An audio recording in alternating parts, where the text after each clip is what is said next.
Hoy tenemos un invitado enormemente importante. ¡Ey! Muy buenas, Ernesto. Espera, que no se me ve, que has aparecido tú y se me ha borrado la cabeza.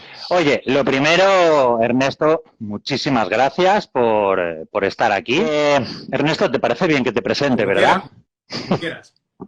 Vamos a ver. Lo primero, dejarme aclarar que Ernesto tiene un gran peso en el mundo científico, muy grande. Durante más de 3 décadas se ha dedicado a la divulgación científico-técnica en variados terrenos, incluyendo la antropología médica, biología tumoral, neurolingüística y biomatemáticas. Ahí es nada.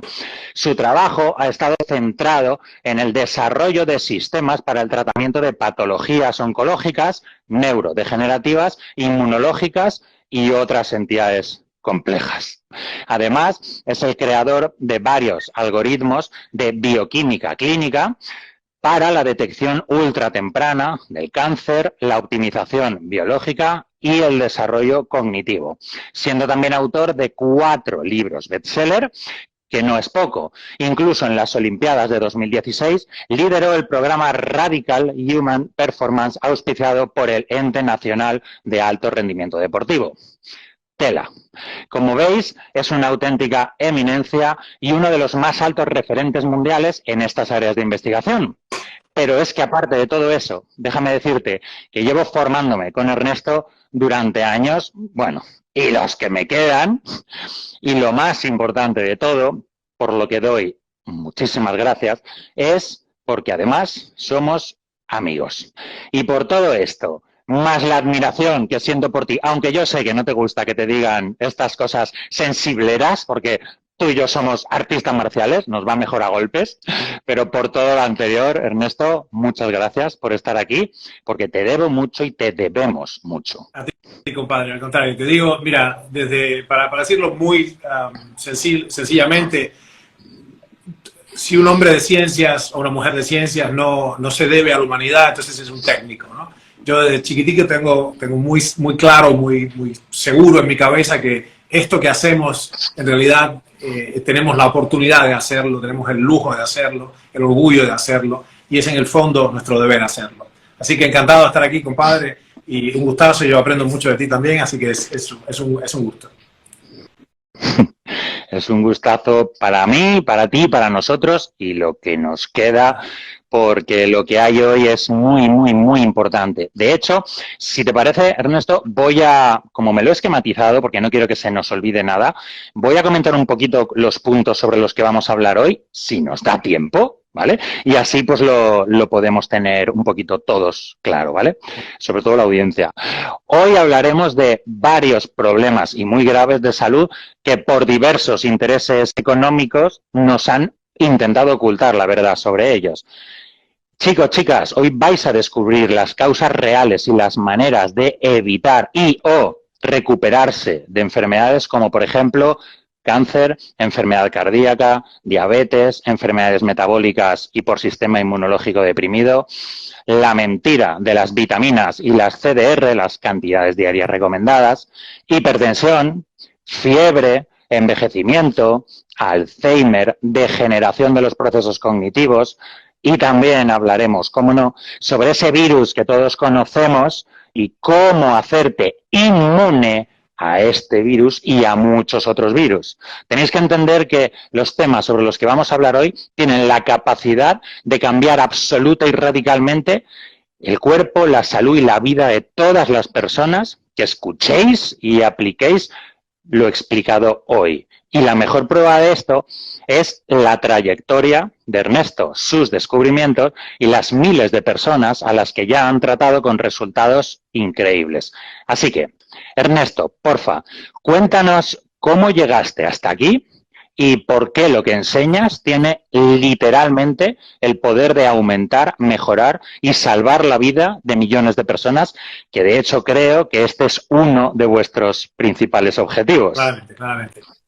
Mira, chicos, el inicio de esto yo no puedo decir otra cosa, en honor a la verdad, que me fue conferido una especie de entusiasmo por el conocimiento, de un asombro y una sed de saber, y desde que tengo noción, desde que tengo recuerdo, desde que tengo memoria, estoy interesadísimo en cómo funcionan las cosas, en las grandes ideas, en las grandes personas. Así que tuve la suerte de nacer en Cuba en los años 60 y en toda la década de 60 fue increíblemente rica.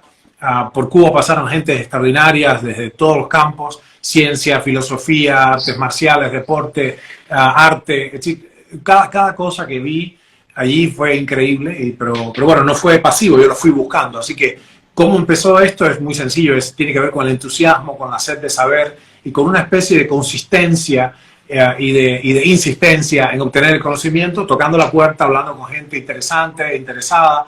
Y como tú bien sabes, ese es un camino directo a obtener mentores y hermanos del camino, ¿no? Y después el asunto, la segunda parte es lo que ha resultado a lo largo de estos 56 años de experiencia en este planeta, asumiendo que sea la primera, no recuerdo otras, aunque tengo mis sospechas de que hay más de lo que vemos.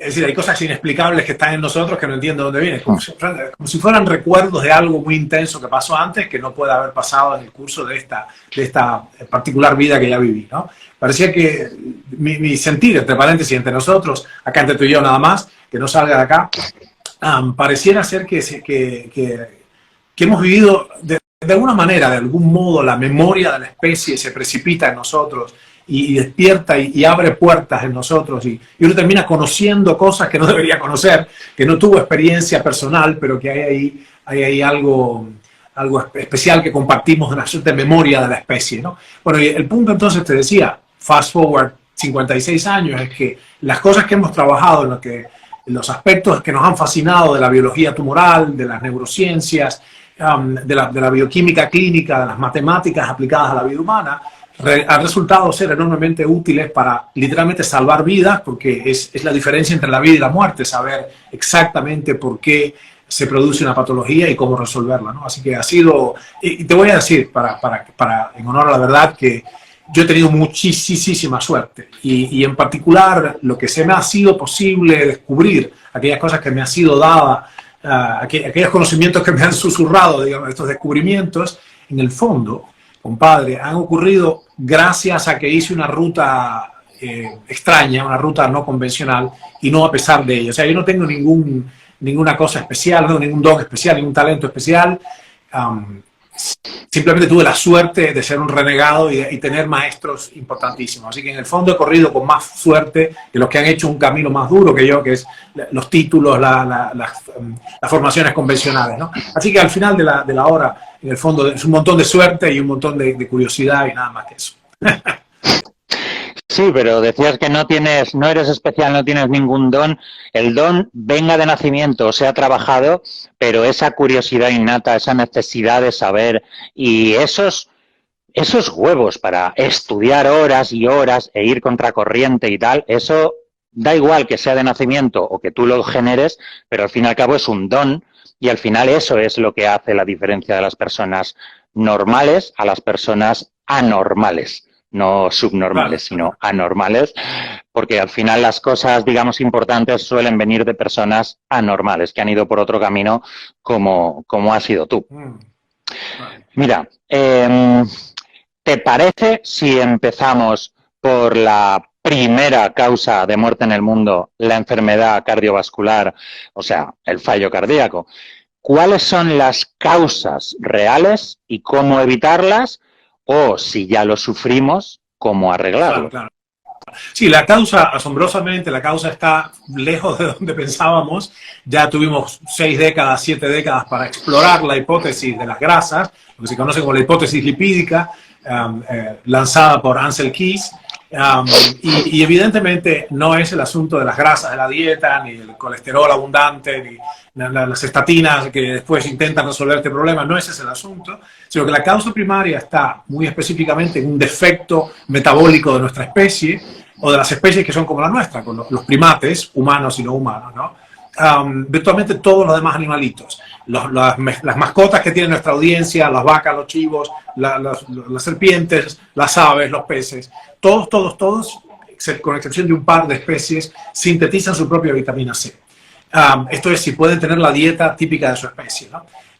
Y la vitamina C tiene un rol fundamental en la fabricación de un colágeno de calidad. Y la causa primaria es muy sencillamente es la mala calidad del colágeno arterial en los primates. Con lo cual el organismo, en su tremenda capacidad de adaptación, escogió una ruta que es segregar una sustancia, que es la LPA, la lipoproteína de muy baja densidad, y hacer con eso una escayola, un enduido, un enyesado que repara momentáneamente las grietas arteriales para evitar que se rompan las arterias y no se muera inmediatamente por hemorragia. Así que lo que ha hecho, esto ocurrió hace unos 65 millones de años, se sabe ahora por evidencias fósiles, la pérdida del gen que codifica para sintetizar la vitamina C está descrita en la medicina, en la genética. Nuestro laboratorio propuso hace muchos años llamarle anascorbemia congénita, porque estaba descrita como hipoascorbemia, pero hipoascorbemia sugiere que producimos poca vitamina C, lo cual es falso, producimos cero vitamina C. Así que esa es la causa. Y después las demás cosas, para que nuestra audiencia entienda, hay 17 factores independientes de incremento del riesgo cardiovascular.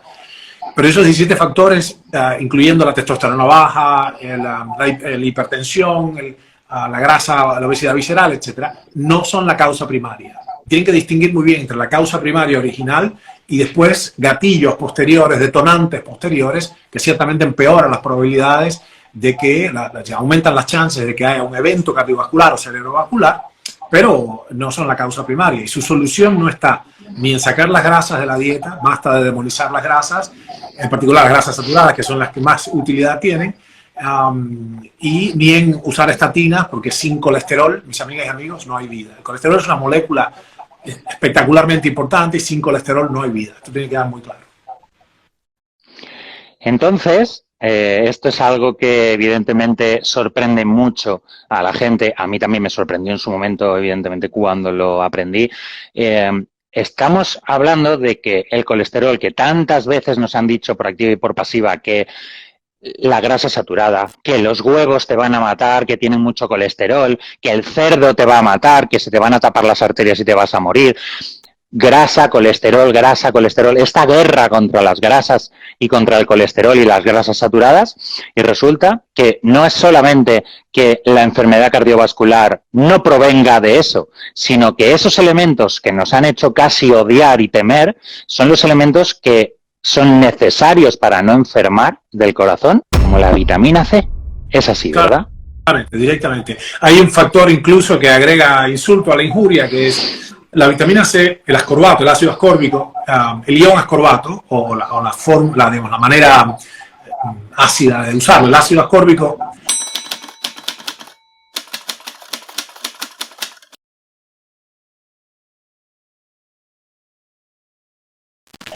tiene una estructura muy semejante a la de la glucosa. Entonces, son lo que se llama hexosas, del latín hexa, que quiere decir 6. Entonces, tiene 6 carbonos. Con lo cual, el problema de esto es que además de que tomamos muy poca vitamina C, tomar mucha glucosa o precursores de la glucosa, los carbohidratos refinados, etc., o los complejos también, hay un problema, que hay un antagonismo entre la glucosa y el ascorbato. Esto se conoce como AGA, antagonismo glucosa-ascorbato, y lo que implica sencillamente es que mientras más azúcar en sangre tenga, menos vitamina C voy a poder pasar de la sangre a las células. Si aún tomando un suplemento de vitamina C, si es un suplemento pequeño, un par de gramos, y tengo 180 miligramos por decilitro de glucosa, de glucemia, esa glucemia va a estar en relación de 180 a 1. Con 180 miligramos de glucosa y 1 miligramo de vitamina C, las probabilidades de que la pobre vitamina C pase a las células desde la sangre, que usan transportadores, el mismo transportador,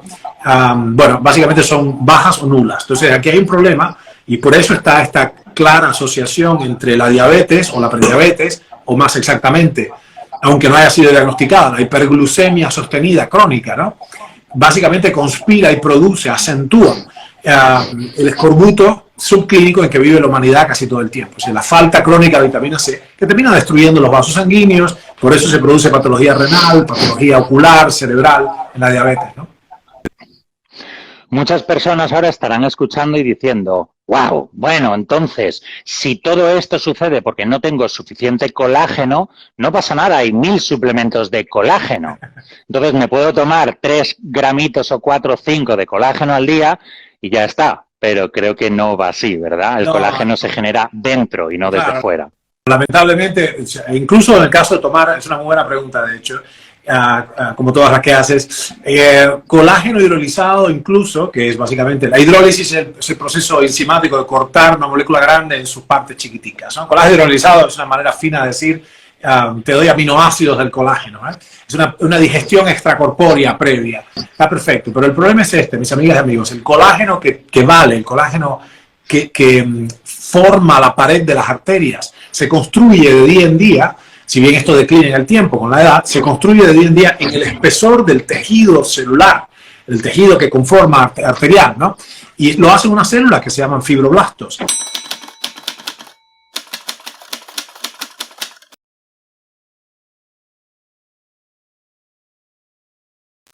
Lo interesante de esto y lo notable en este caso es que el fibroblasto no puede agarrar pedazos de colágeno ya hecho. No es prefabricado el colágeno. No es como una casa que tú armas una pared, otra pared y un techo, ¿no? Como las casas modulares. No. Se hace ladrillito a ladrillito. Entonces, al final, no importa cuán bueno sea el colágeno que tú comes. Colágeno de rinoceronte del Orinoco. ¿Viste esta cosa? Mientras más caro y remoto, mejor. No. En el fondo, los fibroblastos tienen que agarrar una lisina, una prolina, una glicina y armar la estructura esta de triple hélice. Es una molécula tricatenaria, que es el colágeno, exactamente como una trenza.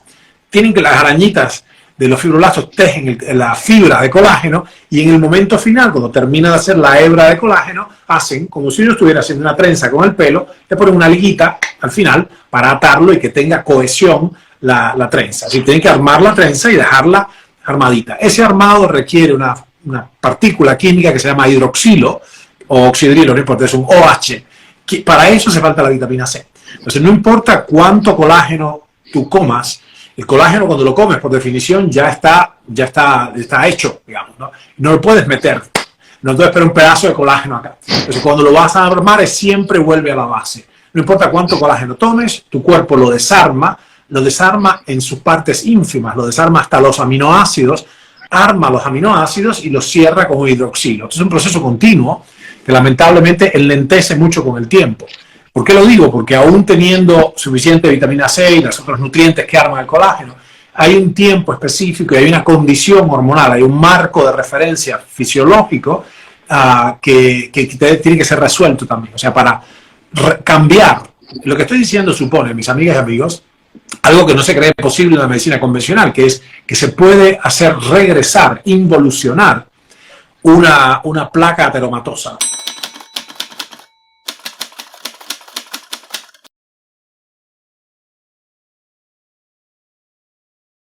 Esto no se cree posible. De hecho, los cardiólogos de toda la vida, tengo varios amigos cardiólogos casualmente, 3 concretamente, especialistas de primer grado, o sea, con PhD y todo, y me dicen, la verdad, Ernest, nunca escuchamos hablar de una placa ateromatosa que retroceda sola, salvo que, no sé, que la cortes o algo, y lo que siempre nosotros hemos pensado, nosotros los cardiólogos, dice este amigo mío, es que lo más que podemos hacer por nuestros pacientes, esto me lo dice con mucha frustración, ¿no? Lo más que podemos hacer por nuestros pacientes es darle estatinas para frenar la progresión del ateroma, pero ni se detiene ni se retrocede. Con lo cual, imagínate, ¿no?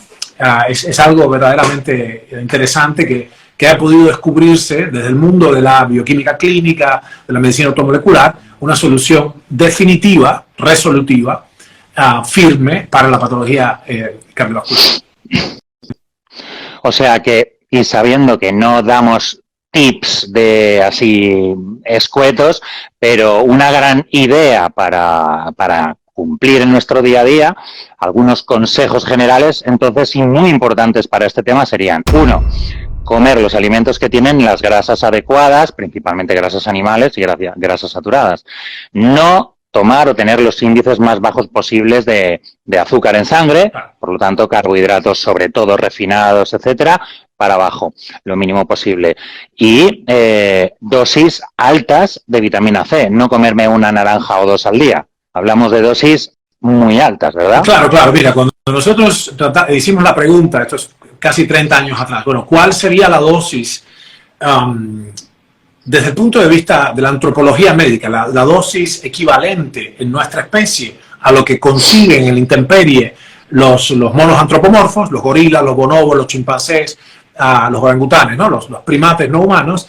Bueno, lo que hicimos fue observar la literatura de que disponíamos en ese momento era un poco limitada, hace 30 años, pero encontramos de casualidad un documental francés sobre los bonobos.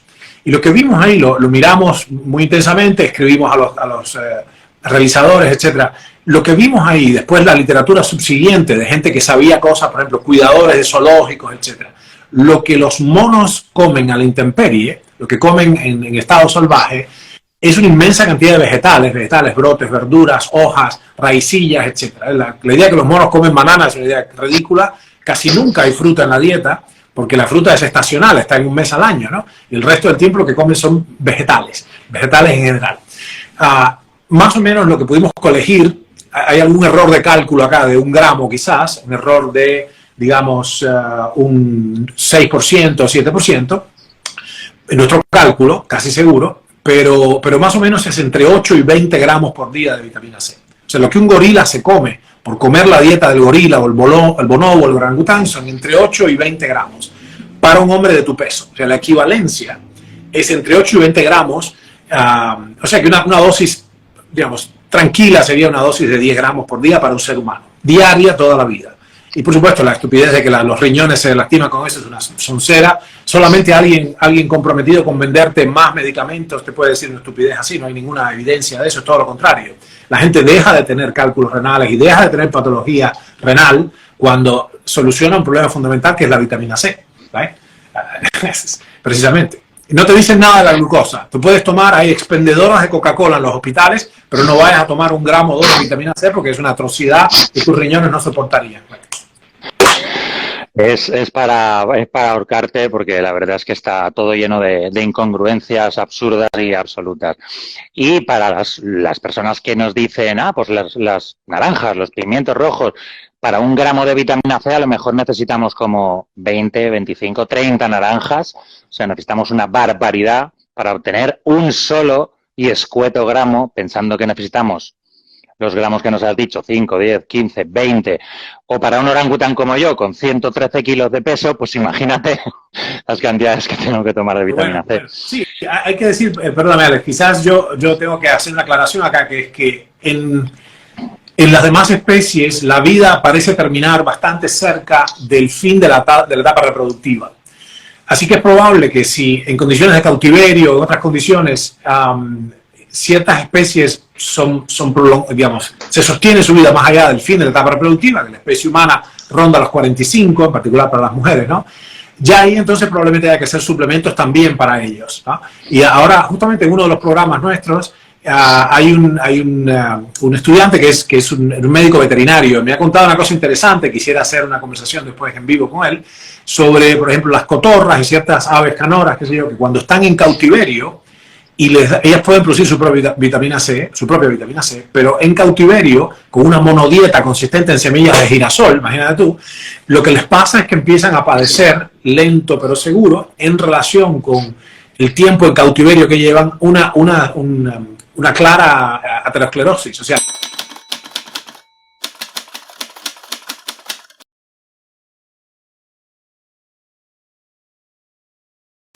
pueden producir, es posible generar aterosclerosis en animales salvajes si le dan la dieta equivocada, ¿no?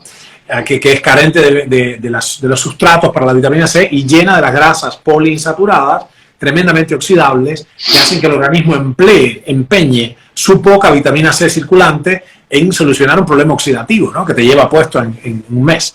Así que bueno, hay cosas para ver y tenemos que estar claros. Si nosotros tenemos alguna idea de vivir más de 45 años en este planeta, hay que tomar suplementos porque no estamos diseñados para vivir tanto y declinan las funciones naturales. O sea, esto se llama retornos decrecientes, retornos marginales decrecientes es un término de la economía, pero tenemos que entender que si ya los que nos escuchan, ¿no? Las chicas y chicos que nos escuchan, si ya tienen más de 45, sepan que hay que usar las moléculas naturales, pero en dosis suprafisiológicas porque el cuerpo declina en su capacidad. El diseño no es para eso. Estamos diseñados para reproducirnos, no para vivir hasta los 120 en prístinas condiciones. Claro, y es algo que muchas personas no acaban de aceptar como natural. Es como que si tengo que tomarme pastillas, eso no es natural. Pero claro, es que tampoco es natural la vida que te han hecho llevar. Es natural, no te harían falta pastillas no naturales si comieras como comían nuestros ancestros. Pero si estás comiendo el 90% de tu alimentación de cosas que están en una caja, en una bolsa, en un paquete o en una lata, y todas con una cantidad de procesos químicos que los desnaturalizan y que la mayoría de los alimentos hoy en día o tienen petróleo, o tienen insectos, o tienen plásticos, etcétera, eso no es natural. Entonces, oye, si haces algo no natural todos los días, a todas horas comiendo, bueno, pues tómate unas pastillas no naturales que pueden equilibrar la balanza, ¿verdad? Sí, claro, totalmente. Probablemente aquí hay que tener un sentido pragmático. Es muy importante que hayas hecho esta aclaración porque tampoco nuestro claim no es que tenemos que ser, o sea, una cosa es plegarnos al diseño fisiológico, considerar nuestro diseño que se concibió ancestralmente, nuestro diseño genético y metabólico como especie, y la otra cosa es, por ejemplo, renunciar al conocimiento. ¿Por qué? Si vamos a viajar en aviones y a exponer, cuando viajas en avión, que ya es lo más normal del mundo para nosotros, te expones a los rayos cósmicos, con lo cual ahí tiene un montón de daño y hay un montón de polución ambiental. Evidentemente, tampoco el asunto acá es ser imprácticos y que una cosa no sea natural. Nosotros no, estamos vestidos y usamos estas herramientas. Que todo el que está en esta llamada está usando cosas completamente antinaturales. No sé si antinaturales, pero artificiales, ¿no? Sintéticas o cibernéticas. Está perfecto, abracemos ello y lo que estamos diciendo es usemos las moléculas fisiológicas congruentes con el diseño de nuestra especie para fines regenerativos, ¿no? O sea, son las moléculas naturales usadas de manera, vamos a decir, metanutricional, o sea, más allá de la nutrición. Es un uso, si se quiere, farmacológico de estos efectores, ¿no? Sí, es un uso al final, es un uso mucho más elevado de lo que debería ser porque la sociedad hoy en día, las cosas que estamos haciendo están bajando totalmente de nuestros niveles a niveles mucho más bajos de lo que deberían ser. Así que es algo que tenemos que empezar a cambiar el chip de la importancia de la suplementación porque hoy en día realmente, pues como tú has dicho, no se pueden conseguir los nutrientes que necesitamos de la comida normal y de la comida del campo, sin hablar ya de pesticidas y todos estos venenos que la mayoría de las veces dentro de los vegetales nos están haciendo más daño del bien que creemos que nos hacen.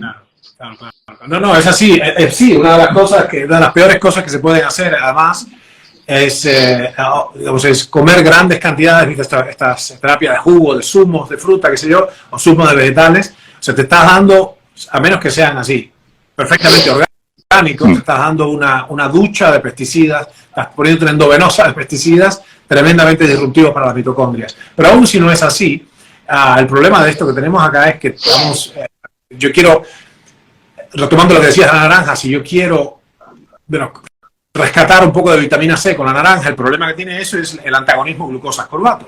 Y que tienes un montón de la fructosa en particular, o sea, te das una endovenosa de glucosa y un poco de vitamina C. O sea que las fuentes de vitamina C, para dejarlo claro, que tienen nuestros primos, los primates no humanos, nuestros primos cercanos filogenéticos, los monos, son especialmente verduras, no frutas, porque la fruta tiene el problema de que hay un montón de azúcar, lo cual no quiere decir que no haya un rol para la fruta en la dieta de los primates.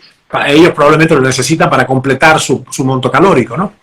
No sé si la audiencia sabe que los chimpancés y todo esto cazan animales menores, se comen incluso monitos de especies menores, cazan y comen, se los comen vivos, es espantoso. Y ahí más o menos el 5% de la dieta de los gorilas son insectos, larvas, insectos, hormigas, estas cosas. Pero el grueso de esto es verduras, no frutas, vegetales, ¿right?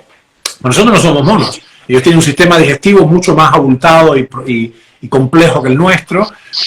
Nuestra especie come, lo que necesita, lamentablemente. Digo porque me da pena con los animalitos, pero es lo que es. Y tenemos que darnos permiso, Alex, para suplementar nuestra dieta con aquello que 65 millones de años atrás nos pasó, no es culpa nuestra, pero es un hecho, no sintetizamos vitamina C. Y la cuestión acá es práctica. Quiero no tener enfermedad cardiovascular, tengo que hacer esto. Si no, bueno, puedo vivir naturalmente y mal también, ¿no? Sí. Es muy cierto y es un cambio de chip muy, muy importante. Ernesto, si te parece, vamos a por la segunda causa de muerte del mundo, el cáncer.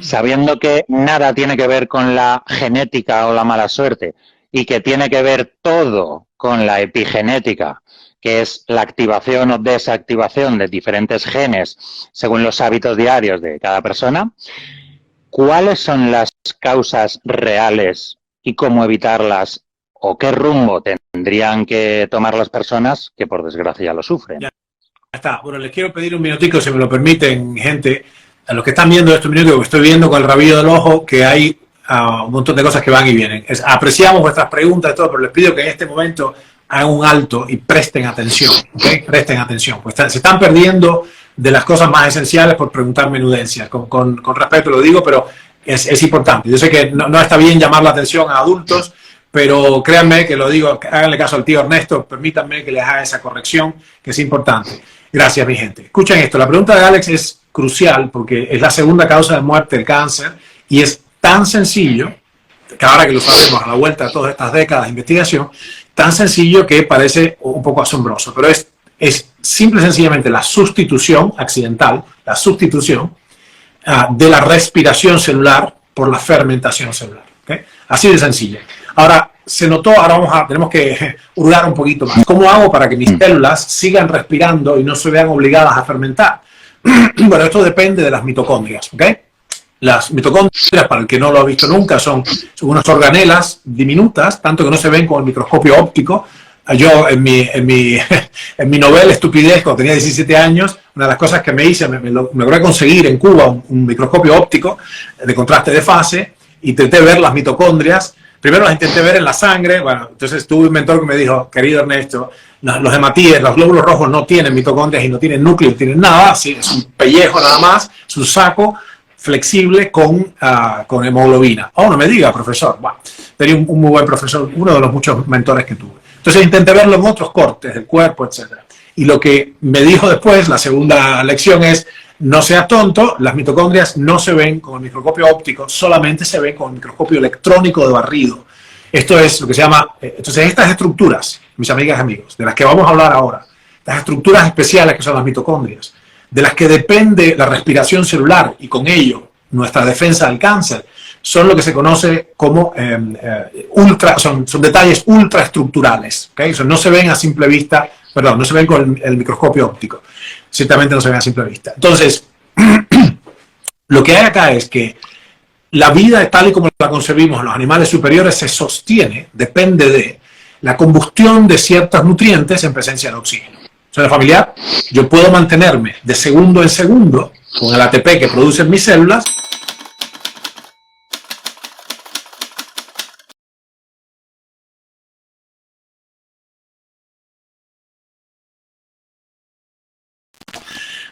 por la combustión de nutrientes en presencia de oxígeno. ¿Right? Cuando este proceso se lastima, las células, los tejidos no tienen otro remedio que pasarse a un modo diferente de producción de energía. Si yo no hago eso, si mis células no hacen eso, ¿qué tengo? Piensen un minuto. Mis células acá no pueden respirar y de pronto no pueden producir energía. ¿Qué pasa? Hay un infarto del tejido, sea en el hígado, sea en los músculos. ¿Se acuerdan del Dr. House que le dio un infarto en la pierna, en el músculo de la pierna? Bueno, se le necrosó, porque etc. Un infarto quiere decir una muerte por necrosis, no apoptosis, necrosis. Se pudre agudamente el tejido porque súbitamente pierde la capacidad de producir energía. El cuerpo ha desarrollado, las células, los tejidos, la capacidad de deslizarse. Cuando percibe que está declinando la función mitocondrial, se va trasladando, va haciendo una transcripción nueva, reprogramando el metabolismo energético para generar una forma muy antigua de producción de energía. Esa forma es la fermentación o glucólisis anaeróbica. ¿Right?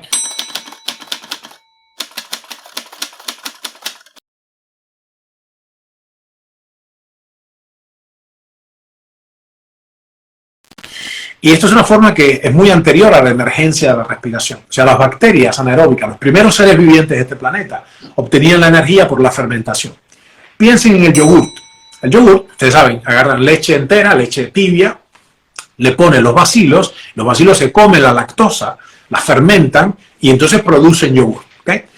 lo que ustedes ven ahí, pero eso es acidito porque es ácido láctico el resultado final. O sea, las bacterias obtienen energía por fermentación homoláctica de la glucosa, del azúcar de la leche. O sea, la mejor manera de deslactosar la leche es hacerla yogur, porque no le queda lactosa ninguna, se la comieran todos los bacilos, las bacterias, ¿no? Bueno, anyways, para los que sean intolerantes a la lactosa. Así las cosas. Lo que hay que entender ahora, y esta es la clave, presten atención, la manera en que las mitocondrias preservan su capacidad respiratoria es con las enzimas respiratorias. Y todas las enzimas, presten atención, redoble de tambores, todas las enzimas respiratorias, NAD, FAT, coenzima A, todas estas provienen de vitaminas. ¿Okay? Los cofactores enzimáticos de los cuales depende la vida, la velocidad de las reacciones que sostiene la existencia de los animales superiores, multicelulares, proviene de vitaminas. Las vitaminas del complejo B son cruciales, el zinc, el selenio, el hierro, todas estas cosas que forman las enzimas respiratorias, los citocromos, son cruciales. Y ahí hay dos problemas. Uno puede ser la falta de nutrientes y todo el mundo y su abuela, el 70% de la población en este país, en Estados Unidos, está malnutrido. Malnutrido desde la perspectiva convencional, imagínate desde nuestra perspectiva, es mucho peor. Entonces, dos cosas son, no tengo los nutrientes o tengo disruptores mitocondriales, tengo venenos respiratorios, que por eso Alex nos ha dicho varias veces, fue lo que mencioné ahorita, los pesticidas, los aditivos, la polución industrial, funcionan como interruptores de la respiración mitocondrial. Son lo que se llama venenos respiratorios o toxinas mitocondriales. Así que estas dos cosas son fundamentales. Más o menos, Alex, hacia 1930, un premio Nobel formidable descubrió la vitamina C, por ejemplo, uno de los 6 premios Nobel en que basamos nuestro trabajo, Albert Szent-Györgyi von Agirapolt, un brillante genio. Por cierto, sé que nos sigue mucha gente de la salud, este fue el tipo que descubrió virtualmente todos los metabolitos del ciclo de Krebs. Se tendría que haber llamado ciclo de Szent-Györgyi, pero él pensaba que era una cascada de reacciones. Y Hans Krebs, premio Nobel, discípulo de Otto Warburg, premio Nobel, tuvo la noción de que era un ciclo y encontró un par de metabolitos que completaban el ciclo. Por eso se llama ciclo de Krebs y no ciclo de Szent-Györgyi. Pero bueno, Szent-Györgyi hizo una cantidad de descubrimientos importantísimos, la vitamina C, el balance redox, y descubrió la mayoría de los procesos de la combustión muscular. O sea, el grueso de lo que sabíamos en 1960, cuando yo nací, en el 67 nací yo, pero de la combustión del músculo se lo debemos a Albert Szent-Györgyi. Bueno, Albert Szent-Györgyi hizo una observación fundamental, que es, ¿por qué el cáncer, que es siempre igual, sea el órgano que sea, pero el cáncer es siempre lo mismo? Las células se ponen a fermentar y no se mueren. O sea, tienen la inmortalización, se suspende la apoptosis, y entonces ustedes entienden que no es la replicación lo que caracteriza el cáncer. Todas las células se replican. Right? La célula sangre cada 120 días, el estómago cada 7, etcétera, etcétera.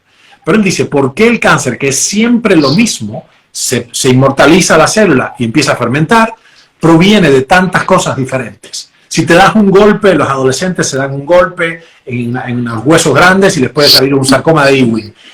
Si hay problemas tóxicos y circulatorios, te da cáncer de próstata, de mama, lo que fuera.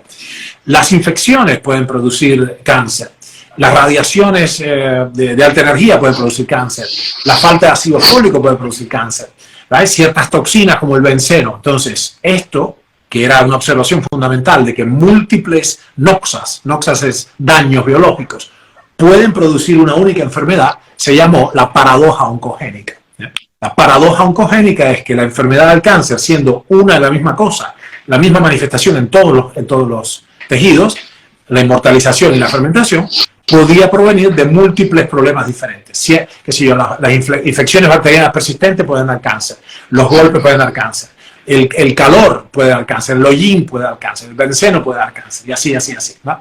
La radiación, por supuesto. Bueno, esto es, fíjense bien, tomen aire, porque todas estas noxas lastiman la respiración. Esto no lo sabían ellos, esos 6 premios Nobel no lo pudieron saber porque tomó 40 años más conocer esto.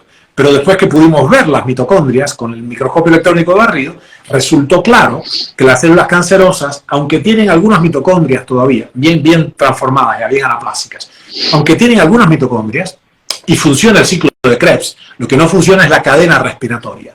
Las mitocondrias están vacías, maltrechas, ¿right? Nosotros hemos adelantado un nombre para esto, que es básicamente se llama crestodismorfia, que es que las crestas internas de las mitocondrias no se forman, no se sintetizan. Y esto explica un montón de cosas, Alex. Explica por qué no hay apoptosis en las células cancerosas. La apoptosis es detonada por el citocromo C, que está en las crestas, y por qué no puede hacer otra cosa la pobre célula que fermentar, si no tiene pulmoncitos. A afectarse las mitocondrias, la célula tiene una coyuntura fundamental, algo que decidir. O me paso digamos, cambio de religión, de la respiración a la fermentación, o me muero aquí mismo. Así que esa es la cuestión. ¡Wow! Os ha quedado claro, ¿verdad? O sea, supongo que ya lo tenéis.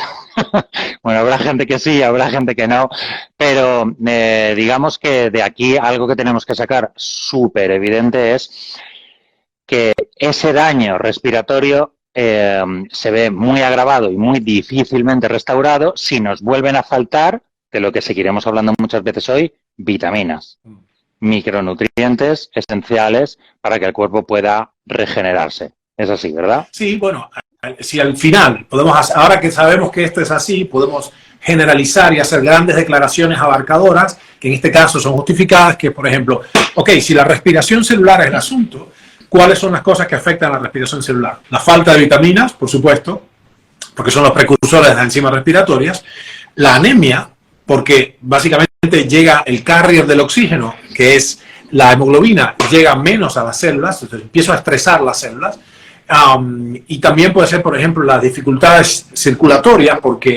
y ahí otra vez la vitamina C entra a jugar, porque cuando tengo en el tiempo, declina la falta de ejercicio también, por ejemplo, que hace que la neovascularización se empobrezca. Entonces, si tengo poca hemoglobina o pocas capilares sanguíneos porque no hago ejercicio o padezco escorbuto toda mi vida, falta de vitamina C, escorbuto, o no tengo las vitaminas o tengo venenos respiratorios, todas esas cuestiones afectan a la respiración.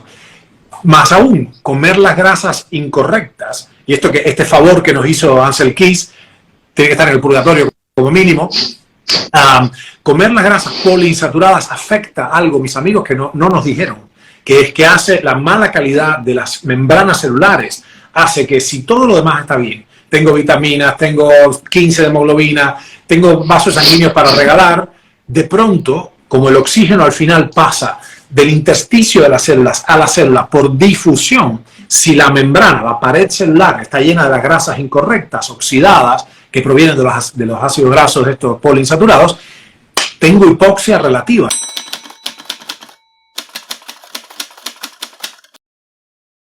Tienen una relativa hipoxia intracelular. Nuevamente, cualquier cosa que estrese a mis mitocondrias, la falta de oxígeno, la falta de hemoglobina, la falta de vitaminas, la presencia de venenos respiratorios o la mala calidad, una baja densidad de los capilares, pobre circulación o la mala calidad de las membranas celulares va a redundar en un estrés respiratorio. ¿Vale? Y no hay otro modo de hacer, o sea, o te mueres ahí mismo o te pasas a la religión de la fermentación. Chicos, chicas, para los que no sois profesionales, Ernesto acaba de hacer hincapié en las grasas, en las negativas grasas para nuestra salud, poliinsaturadas. Poliinsaturadas son todas las grasas provenientes hoy en día principalmente de soja, girasol, el famoso girasol por el que mucha gente se mataba en la pandemia porque lo subían de precio y tal. Bueno, girasol, la soja, los cacahuetes, etcétera. Principalmente son grasas que provienen siempre de elementos vegetales y además de semillas refinadas. Entonces, cada vez que veáis en un bote, en un alimento, grasas vegetales, correr, tirarlo y correr, porque en el 99% de los casos va a ser o bien de soja o bien de girasol, o sea que son grasas poliinsaturadas, así que vamos a escaparnos de ellas. Ernesto, también en relación con el cáncer, según el paradigma de la reparación orgánica, nuevo enfoque en oncología, tengo aquí tu estudio.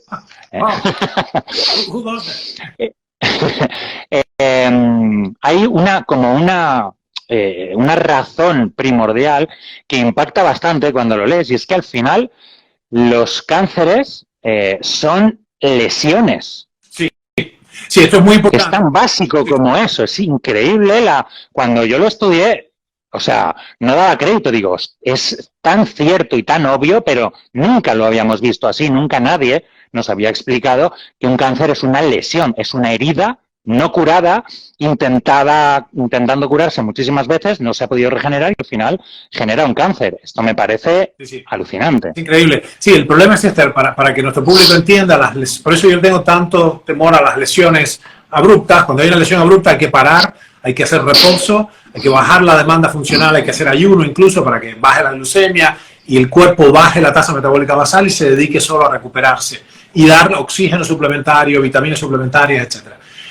Esto es muy claro, y el problema es en el cuadro que describimos recién, describimos.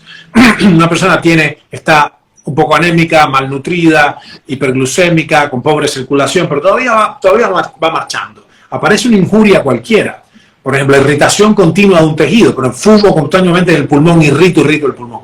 O la irritación del hígado continuo, bebo, ¿right?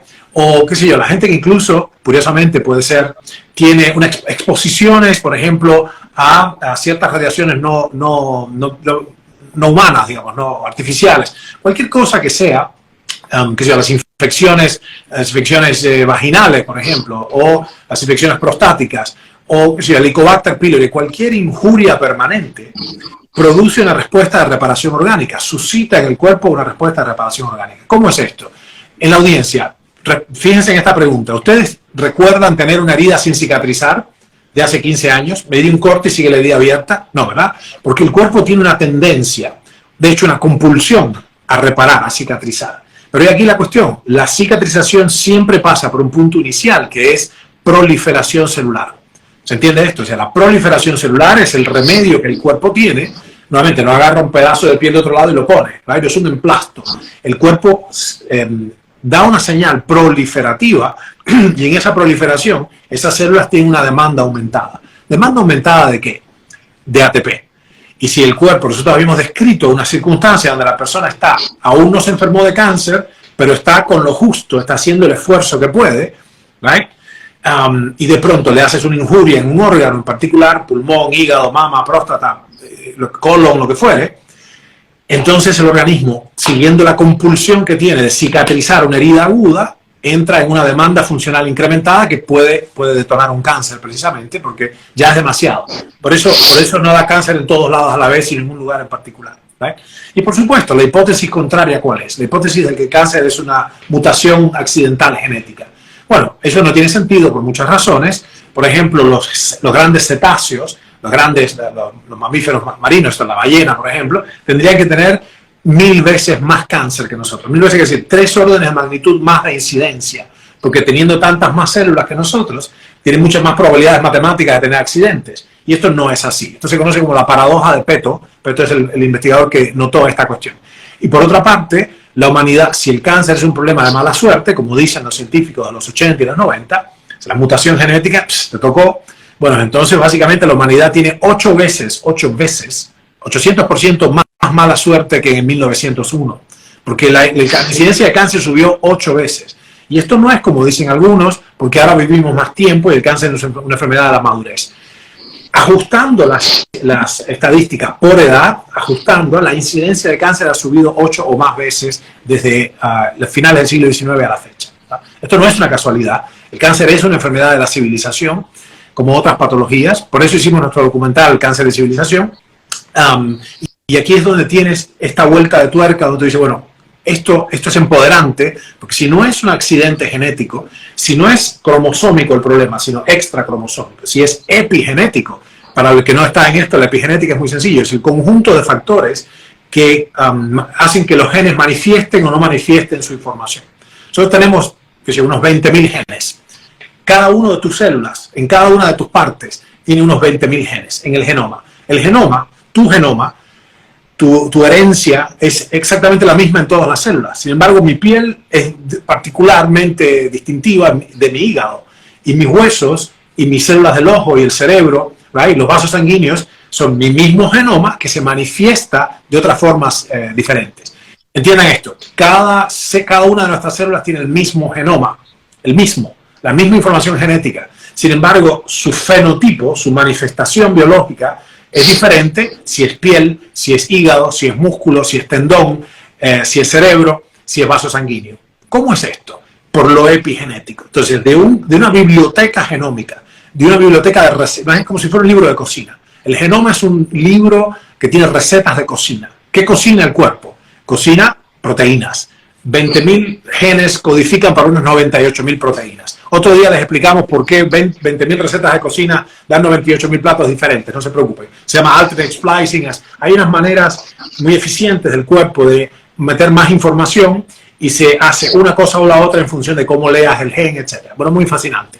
El punto entonces es, epigenético es todo lo que está es el nivel que está por encima de tu genoma que produce la manifestación en un sentido u otro de la información que tienes ahí. O sea, se cocina una receta u otra en función de cómo esté tu medio interno, tu medio ambiente interior. Eso es empoderante porque, como ha insistido Alex, siempre eso está en nuestro poder. Tú tienes el poder de hacer esto y cuando, por ejemplo, como hace Alex, cuando tú traes tu organismo que está desvencijado, en apenas 90 días puedes darle una nueva línea recta y de pronto tú adquieres una forma epigenética correcta y tus genes empiezan a manifestarse como deben y no como no quieres. ¿Okay? Sí, al final nuestros genes, yo siempre los comparo con que nuestros genes son como las teclas de un piano. Todos tenemos los mismos, menos algunas pequeñas excepciones, ¿no? Pero la gran mayoría tenemos los mismos y depende de cómo tú los quieras tocar, pues vas a sacar una sinfonía estupenda o va a ser lo más horrible para el oído y para la salud. Y todo depende de nosotros con nuestras acciones. Pero al final, claro, conforme te vamos escuchando y conforme la gente irá hilando un poco tus palabras, se darán cuenta que la falta de nutrientes conlleva a enfermedades o lesiones.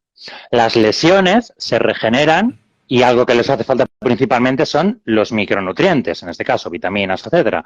Si no las tiene, sigue intentando regenerarse y no puede. Y eso es lo que genera un cáncer. Es increíble cómo el círculo empieza y se cierra totalmente el círculo, siempre con los micronutrientes en cabeza de nuestra vida o de nuestra muerte. Sí, ahí es peculiar en muchos sentidos, como, fíjense, una cosa, cuando una hipótesis, vamos a ver, es más probable que una hipótesis sea cierta cuando, número uno, se basa en pocos principios con mucho poder, ¿right? Y segundo, explica la mayor cantidad de fenómenos posibles del observado. Entonces, esta hipótesis, la hipótesis de el daño respiratorio como causa primaria del cáncer, es la hipótesis que hemos visto, la teoría unificada que más explica los orígenes del cáncer, el desarrollo, la tumorogénesis y todo un montón de factores asociados que no tienen mucha explicación. Son estas digamos, anomalías clínicas y epidemiológicas. No se entiende por qué. Por ejemplo, por qué baja el cáncer, sube la incidencia de cáncer o la probabilidad de contraer cáncer sube exponencialmente con la edad, sin parar. De hecho, esto hay una ley muy conocida, se llama la ley de Gompers, que es que la probabilidad de morir se duplica cada 8.4 años a partir de la pubertad. De los 13 años adelante, cada vez que 8,4 años tienes el doble de probabilidad de morir. Hasta, de que viene donde se te queman todos los papeles, hasta los 85.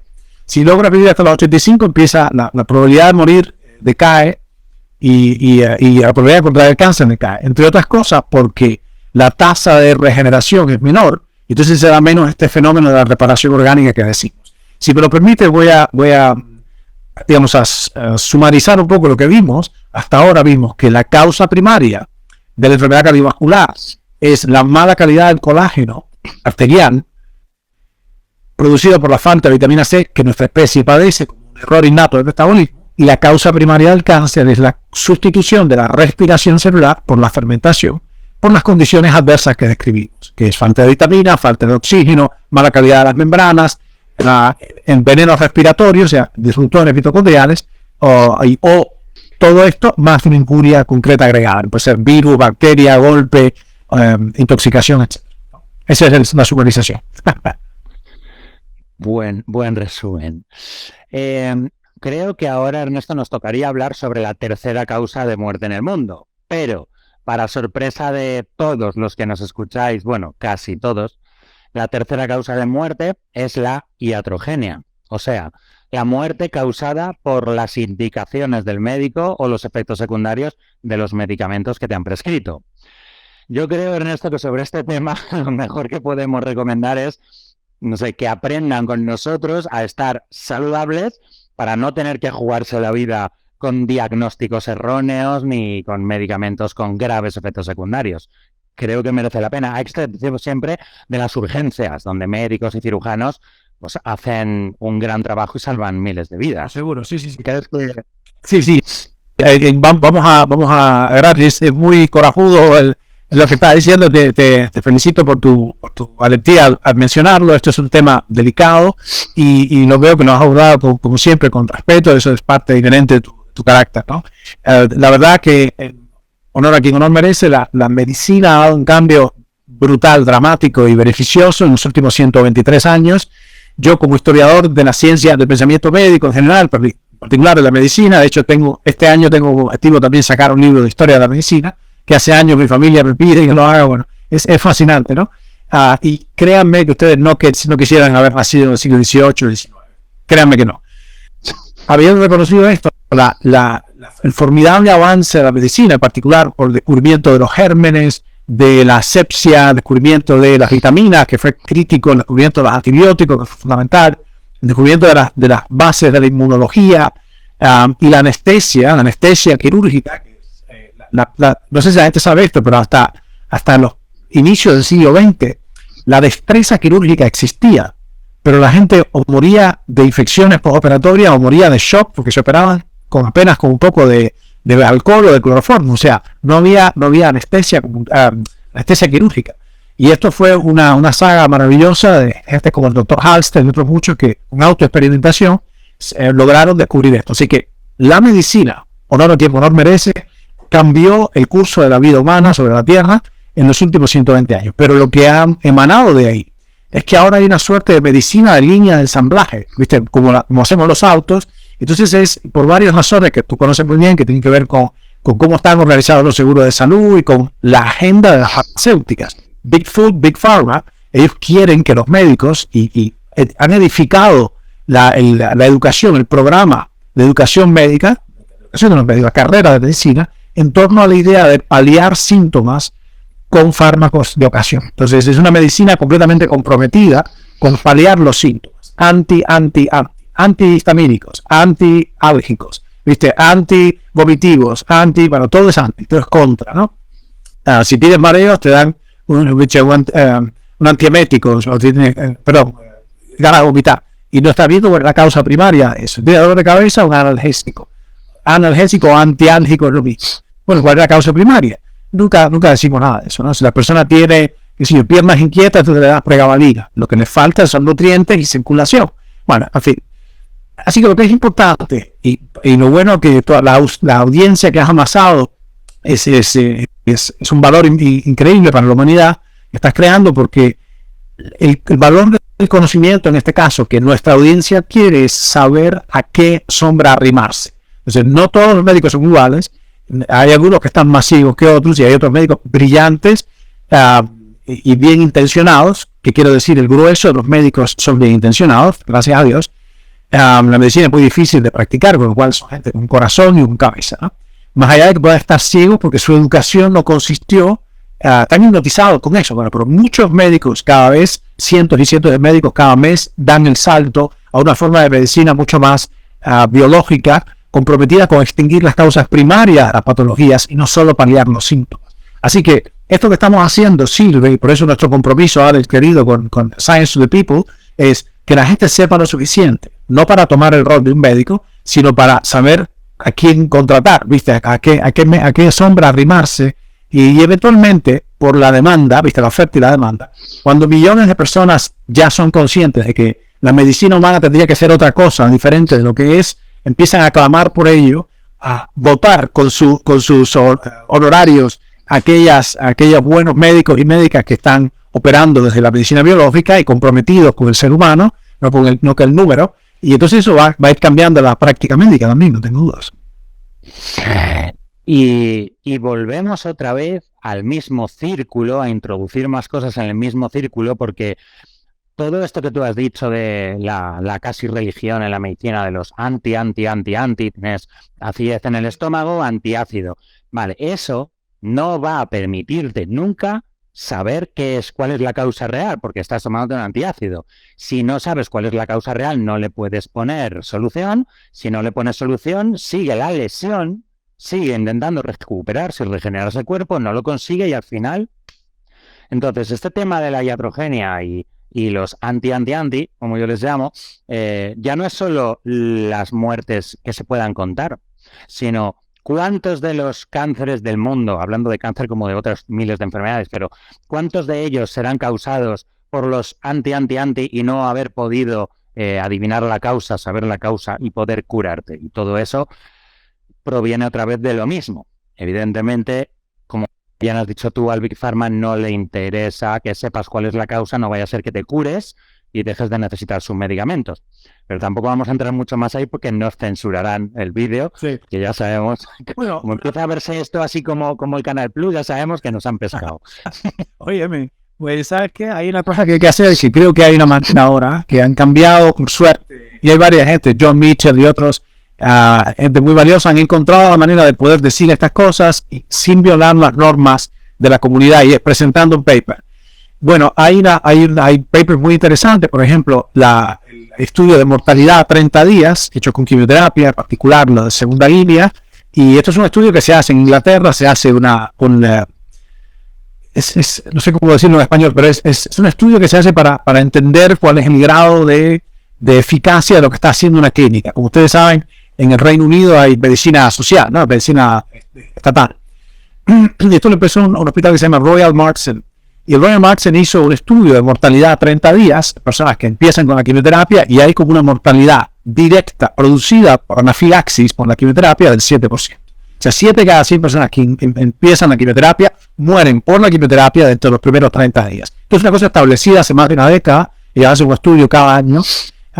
Y eso no veis que se publicite por ningún lado, pero es así. Se entiende que es parte de... Es más, este estudio que empezó, como te digo, el Royal Marsden, pero es en todos los hospitales del Reino Unido y los países del Commonwealth, que tienen el mismo sistema, como el NIH, el National Institute of Health, lo que te dice es que eso está asumido, se sabe que es así, y lo que intenta este estudio es bajar la tasa de mortalidad. ¿Por qué a 30 días? Porque en el cáncer la mortalidad no es inmediata. Se supone, salvo que la persona está en estado ya final, que la mortalidad ocurre a 12 o 18 meses hacia adelante, o más. Entonces, se llama 30-day mortality. Esto nos dice que hay muchas cuestiones ya complicadas. Y lo que es increíble, cuando ha habido huelgas de sanitarios, baja la tasa de mortalidad, lo cual ya es una cosa loca. Es decir, y esto no es un asunto menor. O sea, esto lo descubrió Peter Gotche. Yo pensé que estaba muerto o que lo habían matado, pero no, estaba dirigiendo el Institute of Scientific Freedom, ¿no? Instituto de Libertad Científica, si se llama así, quizás lo estoy masacrando, como me perdone Peter. Peter es un tipo muy respetado, fue 30 años director del Cochrane Review en Dinamarca. O sea, 30 años director de la institución que vela por la medicina basada en la evidencia. Y el tipo dijo, esto es mafia directamente, la mafia farmacéutica. Usan métodos mafiosos. Está ahí en YouTube, lo pueden ver cuando quieran. Peter Gotche. Sí. Y él dice directamente que fue el que descubrió, analizando la data, cuando compila la data de manera correcta, en los errores, la iatrogenia, daño causado por las medicinas, por errores o por la práctica médica misma, que como toda práctica tiene su riesgo, es nada menos que la tercera causa de muerte, secundaria únicamente a las enfermedades cardio y cerebrovasculares y el cáncer. Es muy fuerte, chicos, y eso no es algo que va a cambiar. De hecho, va a ser algo que creemos que va a ir a mucho peor. Y para eso, lo primero que tenemos que hacer es mejorar nuestro sistema inmune lo máximo posible. Y justamente sobre eso es por lo que yo creo que debemos de hablar ahora. Este peso pesado que realmente es el responsable de la creación de cientos o miles de enfermedades, creación de miles de enfermedades causadas justamente por el sistema inmunológico y también por defecto, o bien se curan o no se curan por este sistema inmunológico. Entonces, ¿cuán importante es realmente para nosotros el sistema inmunológico? ¿Qué lo destruye y qué lo potencia? Claro. Bueno, ojalá todo el mundo se preguntara esto, los reguladores políticos, porque esto es la pregunta que había que haberse hecho al inicio del 2020. Yo dije desde el principio, con altísimo costo personal, profesional, económico y todo, esto es una gripe viral, que la gripe mata, porque no se confundan, así ha sido durante millones de años y así seguirá siendo, y las soluciones, o sea, la conversación, decía yo, tenía que ser inmunocéntrica, en torno al sistema inmune. En cambio, toda la conversación, toda la narrativa social era patógenocéntrica. Viene el bicho, right? Yo una vez me he pasado en un equipo que tenía en el 2020, estábamos 23 personas juntas en mi equipo. Y yo digo, bromeando, acaban de informar que ya estaba haciendo referencia en broma a una locución radial que había hecho Orson Welles en los años 40. Vienen los marcianos. Y de pronto la gente se enloqueció porque pensaron que era verdad, ¿vale? Yo estoy haciendo referencia a eso y digo, vienen en pleno COVID, está marzo. Acaban de informar que ya están viniendo, que el COVID produce zombies y vienen los zombies por la frontera. Y te juro, porque parte del equipo empieza a mirar, una persona que no tenía mucha educación, pobre, me mira y dice, no te puedo creer. Le digo, no, hombre, que es un chiste, pero no puede ser. Bueno, en fin, estaban en un estado completamente... Hay personas que tienen el secundario, ¿no? O el preuniversitario, no eran universitarios las personas, pero tenían una educación básica, ¿no? O sea, que completamente hipnotizados por la narrativa de aquel momento, la narrativa dominante que era el bicho. Bueno, para empezar entonces a su pregunta, Alex querido, el sistema inmune es una construcción nuestra, es una declaración nuestra. El sistema inmunitario sería más claro, es un conjunto de células y sustancias que se ha construido a lo largo de millones y millones de años de evolución, cuyo cometido fundamental es velar por el reconocimiento de que no entren en el cuerpo otros organismos, otras sustancias que nos puedan dañar. Eso tiene una regulación muy particular. Para hacerlo, usa varias herramientas de reconocimiento, usa banderillas que son factores inflamatorios, usa banderillas rojas, verdes, azules para dar sistema de señales, que son las citoquinas inflamatorias, que a la vez son pirógenas, o sea, producen fiebre, lo cual es muy importante. Y además eso tiene un sistema para subir la intensidad y bajar la intensidad. Estas características generales del sistema inmunitario que dije, es un ejército de células blancas que tiene una serie de mediadores químicos o señales y tiene además armas químicas. Las armas químicas son enzimas y usan otros recursos para atrapar virus, bacterias, hongos, sustancias o partículas. Y esto es más o menos la descripción, es muy sencillo eso. Ahora, ¿de qué depende el sistema inmunitario? Depende de la médula ósea, que produce células blancas, del timo, que entrena parte de esas células blancas. El timo es una glándula que está retroexternal detrás del pecho. Y depende del estatus nutricional. Sin ciertos nutrientes, el sistema inmune no puede funcionar, ¿ok? Y estos nutrientes son vitamina D, vitamina C, zinc y selenio. Después hay un montón de otras cosas más importantes, magnesio, potasio, en fin, todas las cosas, las vitaminas mismas del complejo B, porque si no, no anda la vida, ¿no? La maquinaria celular no anda. Pero debe ser, enfatizado el hecho de que este sistema inmunitario no es nuevo, sino que tiene con nosotros 350 millones de años. Es más, se descubrió muy recientemente, en el 2019, un sistema que las bacterias tienen.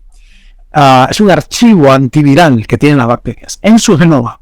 Ese archivo antiviral consta de, exactamente como si yo tuviera un montón de CDs, una biblioteca de CDs, y saco un disco compacto que es un pedazo de ARN viral. O sea, la biblioteca antiviral de las bacterias consiste en pedazos de genomas virales. Y esto se conoce como CRISPR. Lo relevante de este descubrimiento es que este es el sistema por el cual ya estamos pudiendo editar el genoma. O sea, la edición genética ya es posible gracias al sistema que se llama CRISPR. Por favor, googleenlo como CRISPR, pero sin E, no es CRISPR, sino CRISPR, y pongan también Cas9, CAS9, right? CRISPR-Cas9. Entonces es un sistema tremendo, con serias connotaciones éticas, porque el problema es que estamos pudiendo editar el genoma de los bebés. Vamos a poder hacer bebés de provecho. En fin, todo esto está muy interesante. Pero si las bacterias, este era mi alegato en el 2020, si todas las células del sistema inmune tienen receptores para la vitamina D, es que la vitamina D es crucial. Ya post-COVID, resultó ser brutalmente importante. Además, el factor definitorio de la muerte post-COVID es el nivel de vitamina D. Right? Por otra parte, la vitamina C es absolutamente indispensable para el sistema inmunitario porque gran parte de las herramientas químicas, las armas químicas de las células blancas, tus células blancas, son oxidativas. Y el sistema es tan inteligente en nuestro cuerpo que si tú no tienes defensas antioxidantes, no usas armas oxidativas, porque si no te quemas a ti mismo. ¿Right? Es como si yo no agarro, yo soy un bombero, yo no me meto a apagar el fuego si yo tengo un traje de amianto, porque si no me quemo. ¿Right? O al revés, yo no uso fuego, no uso napalm, no uso fuego para quemar un pastizal si no sé cómo apagarlo, si no tengo un tanque cisterna al lado. Entonces la vitamina C y los antioxidantes definen el grado de eficacia del sistema inmunitario. Esto es la lógica de la biología evolutiva, porque si no hay suficientes antioxidantes, el cuerpo no se arriesga a usar armas químicas contra los patógenos, porque quedan CRISPR-Cas9, Cas es con C, CAS9, no con K. Ok, la clave entonces, ya definimos qué es el sistema inmune y qué requiere. La importancia, como preguntaba Alex, del sistema inmune es que nos permite sostener nuestra experiencia en este planeta, lidiando contra invasores externos para, y esto es crucial, eventualmente lidiar contra invasores internos. Es decir, el sistema inmune que logra un sistema inmune bien nutrido debe y tiene que vencer y requiere tener múltiples luchas. Por eso yo tengo un problema con estar siempre aséptico y nunca enfermarse en catarro ni nada. Hay que enfermarse, quiero decir, hay que exponerse a los patógenos y resolverlos por la vía inmunitaria, porque si no, un buen día tu sistema inmune no va a saber reconocer una célula cancerosa, una célula alterada, y va a permitir que siga creciendo una célula alterada. El sistema inmune tiene un factor importante acá, y eso va a anular una de las importantes funciones inmunitarias, que es defendernos contra el cáncer que es generado internamente. Wow. Entonces, tenemos, por cierto, has hablado de algo, ya le hemos hablado al principio del papel súper importante de la vitamina C, que vemos la cantidad de utilidades que tiene para nuestro cuerpo y nuestra salud, y la importancia para todas las enfermedades prácticamente. Has hablado de la vitamina D, y la vitamina D, ahí tenemos dos maneras de conseguirla. Bien en suplementación o bien también en exposición al sol, ese sol al que bien tomado y sin pegarte 14 horas viniendo de un invierno a la sombra, bien tomado es totalmente positivo y no hay que tenerle miedo. O sea, acordaros de nuevo que el sol es otra de las cosas que nos han casi obligado a temerle como al diablo. Y ya estamos viendo que todas las cosas que nos han obligado a temer son justamente las cosas que necesitamos para estar saludables.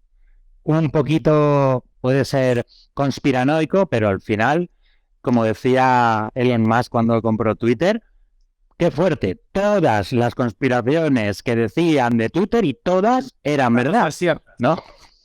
Pues aquí al final todo también es cierto. Entonces, háblanos un poquito de la absorción de la vitamina D con la luz solar y cómo también puede activar eso nuestro metabolismo. Bueno, sí. Nuestro sistema inmunológico. Claro. La primera cosa a notar es que se cierra el círculo con lo que hablábamos al principio: sin colesterol no hay vida, porque la vitamina D, que su nombre es colecalciferol, como ustedes notarán, el prefijo col es el mismo de colesterol, porque sale del colesterol. El colesterol es crítico para crear la vitamina D, de la cual depende nuestra vida, y las hormonas sexuales, de las cuales depende nuestra felicidad, o la vida también. Entonces, la cuestión es, en definitiva, que hay dos maneras entonces, y lo que es crítico entender es que nuestro genoma, vuestro genoma, evolucionó en medio de tremendas presiones ejecutivas expuestos al sol. Esto tienen que entender, estamos expuestos al sol. Y lo hemos estado siguiendo un ritmo específico, el ritmo circadiano, que ya se ha quedado básicamente inscrito en nuestra biología. Entonces, esto es lesivo, de hecho se sabe, esta otra parte de la paradoja oncogénica, por qué da más cáncer, directamente está considerado como un carcinógeno el hecho de trabajar de noche y dormir de día. Bueno, porque es una ruptura del patrón circadiano que afecta a la respiración celular. Nuevamente, o sea, todos los caminos conducen a Roma. Todas las causas de cáncer, directas o indirectas, primero afectan a la respiración, al final afecta a la respiración celular. Bueno, así que En este sentido, lo que hay que entender es que estamos diseñados como estamos diseñados, no hay que pelearse con ello, y sea por la vía que mis amigos inuit, los esquimales, lo obtienen la vitamina D, que es comiendo animales, comiendo tejidos, grasa y órganos de animales que tienen fuente rica de vitamina D, porque comen a su vez por la cadena alimenticia, pueden acumular vitamina D, o bien tomando sol, pues básicamente es crítico. Para que tengan una idea, cuando una persona de complexión como la nuestra, más o menos, se tiende en el suelo y el sol está perpendicular, o sea, entre las 11 y las 13, básicamente en 20 minutos, esto es el traje de Adán o el bikini, básicamente levanta 10.000, 12.000 unidades de vitamina D. ¿Okay? Claro, entonces 10.000, 12.000 unidades internacionales de vitamina D es una dosis que hasta hace poco muchos médicos miraban con horror. De hecho, fíjense, la dosis diaria recomendada de vitamina D está en las 600 unidades por día.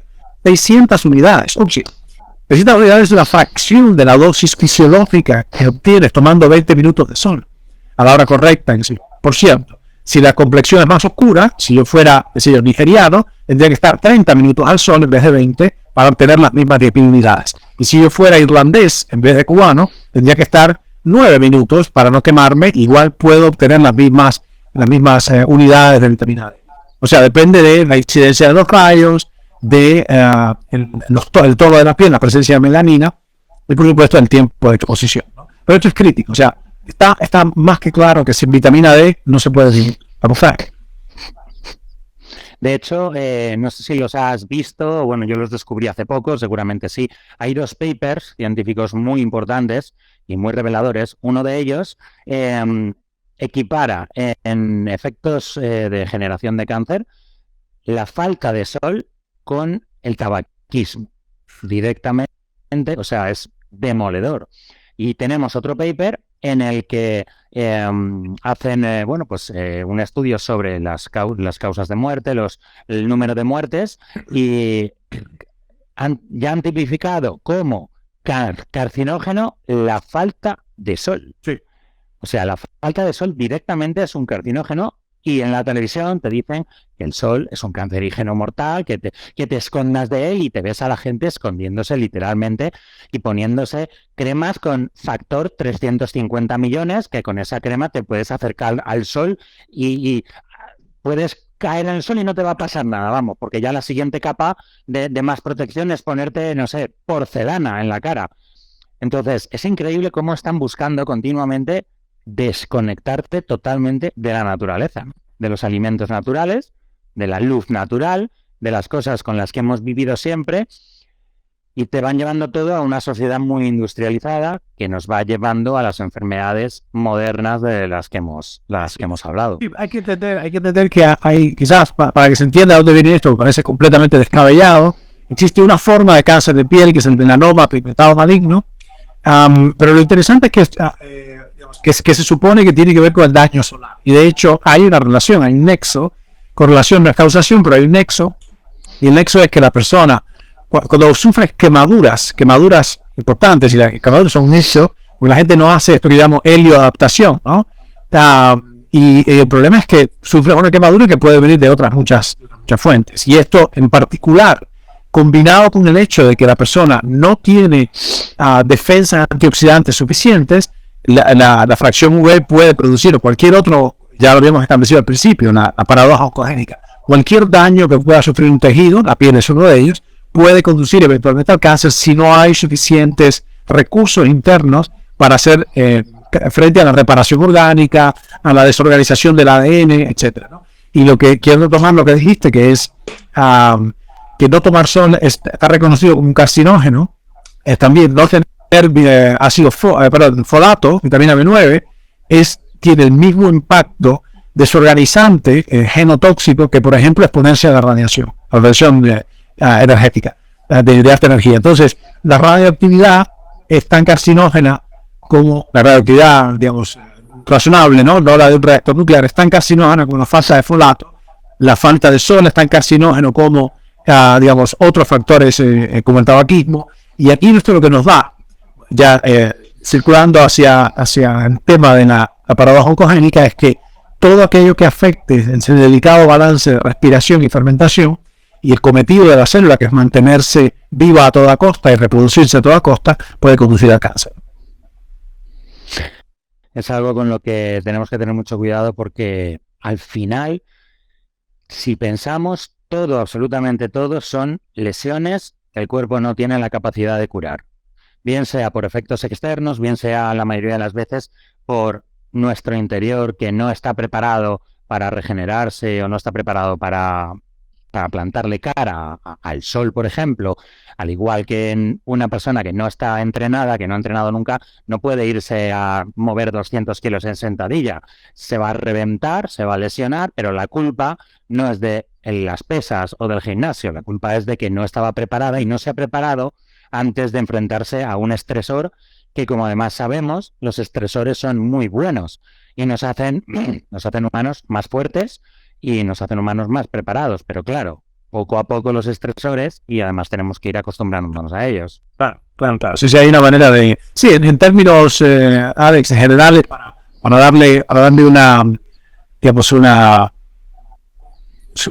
vía de acceso general a nuestra audiencia es, tenemos que entender la biología. Si el propósito es básicamente robustecer la salud y preservar la energía vital, entonces, bueno, ¿cómo se hace todo esto? Hay un conjunto de leyes biológicas, digamos, que observar, y hay varias digamos, reglas generales que cumplir. Una cosa es nunca estar malnutrido, tenemos siempre que tener grande cantidad de los nutrientes inmunoesenciales, D, C, zinc y selenio, estar siempre, evitar la anemia por todos los medios posibles, evitar justamente la falta de ejercicio. El ejercicio vigoroso de fuerza constituye un estímulo específico para distribuir los nutrientes y garantizar que el cuerpo siga funcionando como fue diseñado, y por supuesto la comida de verdad, comida real de la especie humana, que hace que el diseño que nos tomó 350 millones de años a fabricar simplemente opere como está supuesto, ¿no?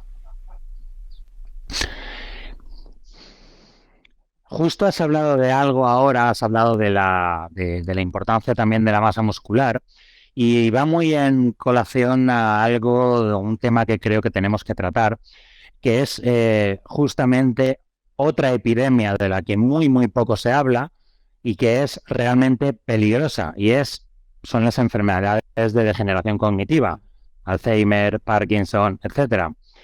Y tiene una gran importancia porque, y corrígeme si me equivoco, Ernesto, pero estas enfermedades tienen la tasa de mortalidad más alta. Nadie de estas enfermedades, no hay personas que se recuperen y que no mueran. Por lo tanto, todas las personas que las sufren mueren. Esto es bastante fuerte, creo que tiene una radical importancia en su prevención. Cuéntanos, por favor, cuán graves son estas enfermedades degenerativas y cómo podemos esquivar los golpes de esta enfermedad a nuestro cerebro, haciendo también bastante hincapié en el tema de la capacidad de nuestros músculos para ayudarnos a que no contraigamos Alzheimer, que yo sé que muchas personas van a alucinar mucho con este punto. Bueno, la primera de estas cosas que es muy grave, como has dicho, y muy obvia, es que no hay sobrevivientes del Parkinson y el Alzheimer. O sea, conocemos sobrevivientes de infartos, sobrevivientes de diabetes, gente que se cura porque se puede. Mi suegro, por ejemplo, se puso a trabajar en el campo otra vez, se curó de diabetes, hipertensión, de todo, se curó. Y hay supervivientes del cáncer, por supuesto, pero no hay sobrevivientes a la fecha. Hasta la fecha no había habido sobrevivientes de Parkinson y Alzheimer. Bueno, y acá la primera cuestión que tenemos que ver es que la causa estaba mal vista. Se pensaba que era la acumulación de sustancias aminoides y la acumulación de proteína tau, y ese es todo el asunto. Bueno, resulta que es mucho más complejo que eso. En realidad, la sustancia aminoide es un antiséptico que el cerebro segrega para protegerse de una serie de toxinas y de bichos, de gérmenes. Y acá lo que nos damos cuenta es que es el acúmulo, estas patologías neurodegenerativas son la combinación de malnutrición, falta de circulación sanguínea, declinamiento de los factores tróficos, esencialmente hormonas, y básicamente intoxicación. O sea que si las toxinas, puede ser toxinas alimentarias o metales pesados, la falta de factores tróficos, la propia vitamina D, las hormonas tiroideas, la testosterona, la hormona de crecimiento, y el factor de crecimiento nervioso derivado del cerebro, el BDNF, bueno, simplemente las neuronas no solo no crecen, sino que se mueren. O sea, no tienen cómo sostenerse. En este sentido hay una especie de todo o nada. O están plenas o están muertas. No hay neuronas quiescentes que no hacen para un lado o para el otro. Así que cuando todo esto hace, lo que es interesante es que todo esto hace por favor, muchachos, presten atención a lo que estamos hablando, que es crucial, ¿no? No se pierdan por las ramas. Esto es lo que llévense esto de acá a esta conversación. Con todo cariño les digo. Tienen que aprender a pensar en profundidad. Porque están pensando en agarrar moscas con palillos de dientes. Lo que estamos diciendo acá no puede cubrir todas las cosas, pero esto es esencial, es troncal. Si ustedes aprenden a pensar en estas categorías fundamentales que Alex y yo hemos estado conversando, van a aprender algo fundamental, que después no lo va a confundir nadie. Por eso no es un tip u otro tip u otro tip. Para tips ya saben dónde tienen que ir. Acá tenemos que aprender a pensar en profundidad. Como les decía, que el asunto entonces acá es cómo nosotros podemos hacer frente a estas causas de la neurodegeneración. Acá en Estados Unidos, por lo menos, qué sé yo, no quiero decir disparate ahora, pero creo que está empeorando esto, pero básicamente 3 de cada 10 personas mayores de 60 años ya tienen Alzheimer o pre-Alzheimer. O sea, es una locura, ¿right? Es una cifra descomunal, yo no lo podía creer, tuve que revisarlo otra vez, es una locura.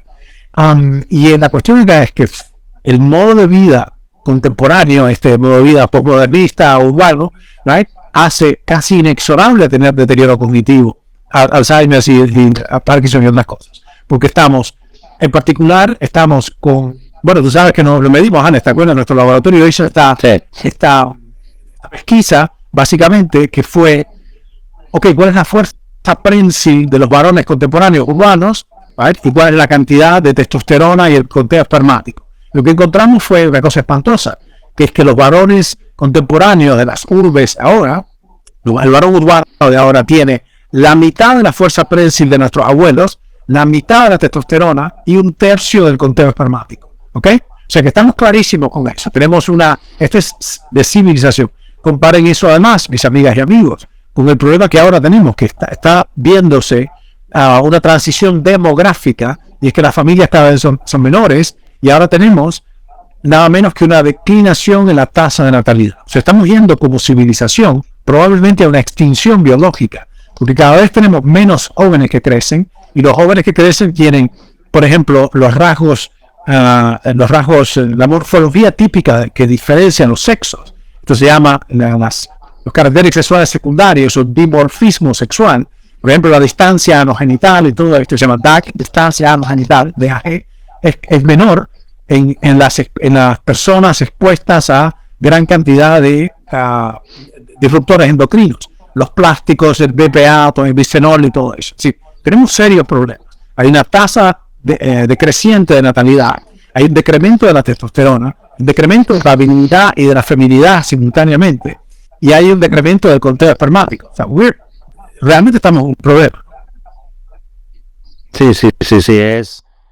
es algo que realmente da mucho miedo, porque hay enfermedades graves que te puedes recuperar y con las que puedes vivir, pero claro, tiene que ser muy duro. Gracias a Dios yo no lo he sufrido en mi familia, pero tiene que ser extremadamente duro tener un familiar que no sabe dónde está, que no sabe quiénes son sus hijos, que no sabe dónde vive, que...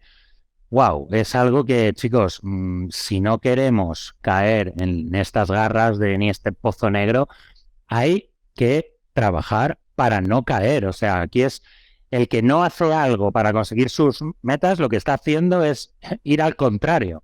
Tenemos que generar nuevos y buenos hábitos que nos ayuden a ir hacia donde queremos ir y alejarnos de donde, por supuesto, no queremos ir.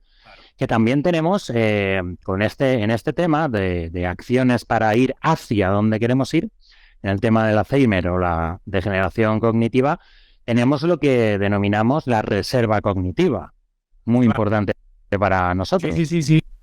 El criterio, por cierto, que va a hacer mucha falta, como si fuéramos como las personas previsoras que básicamente hacen un ahorro económico para los tiempos difíciles, y de pronto cuando llega el tiempo difícil tienen con qué. La reserva cognitiva hay que forjarla. Como tú bien dices, esto no sucede de modo espontáneo. Hay que buscarlo voluntario y conscientemente y armar muchas conexiones estudiando nuevas cosas, tocando instrumentos musicales, haciendo proyectos con otros, comiendo buenos alimentos y en particular generando nuevas conexiones, viajando, ¿no? Toda esta cuestión. Ahora, pero yo mencionaba lo del decremento de la tasa de natalidad porque lo que tenemos es un mundo con menos jóvenes cada vez, con las personas con más, un mundo de gente añosa, que vamos todos camino entonces al deterioro cognitivo. O sea, vamos en un mundo de personas dementes, un mundo con Alzheimer, ¿no? Una cosa increíble. La reserva cognitiva, Alex, que has dado en martillo en el clavo, porque la reserva cognitiva es por supuesto, una formulación teórica. Lo que quiere decir, para el que no está al tanto de esto, es simplemente que yo tengo una cantidad de conexiones cerebrales tan grande que, a pesar de que pueda tener un defecto, un problema biológico, por ejemplo, mucha sustancia aminoide, mi cognición no sufre tanto como tendría que sufrir y permanezco sin demencia. El umbral de la demencia se patea 15 años para adelante, ¿no? Así que bueno, hay una cosa muy importante de hacer acá, pero está claro que son las mismas cuestiones. Es mantener los estímulos tróficos. El más importante de ellos, los dos que están a vuestro alcance, son la vitamina D, como dijimos, ya sea nutricional o solar, y el ejercicio de fuerza, porque la masa muscular, cuya densidad tiene que ser alta, al ser estimulado por el ejercicio vigoroso, segrega el factor de crecimiento nervioso derivado del cerebro, ¿no?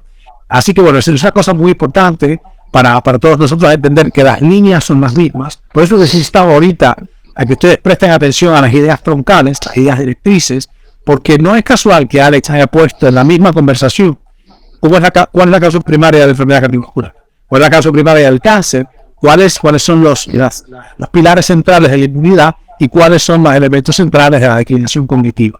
Ahí ustedes se dan cuenta, hay una línea conductora que junta todas estas patologías con un todo congruente, y las acciones que podemos tomar, ustedes y nosotros, queridos amigos, son precisamente las mismas. Tiene que ver con la comida real, con la exposición a los celulares en el momento correcto, con el ejercicio vigoroso, con las acciones correctas, ¿no? Con tener mente y cuerpo en el mismo lugar. Y chicos, chicas, fijaros, como ha dicho Ernesto y ha hablado del trabajo muscular de fuerza.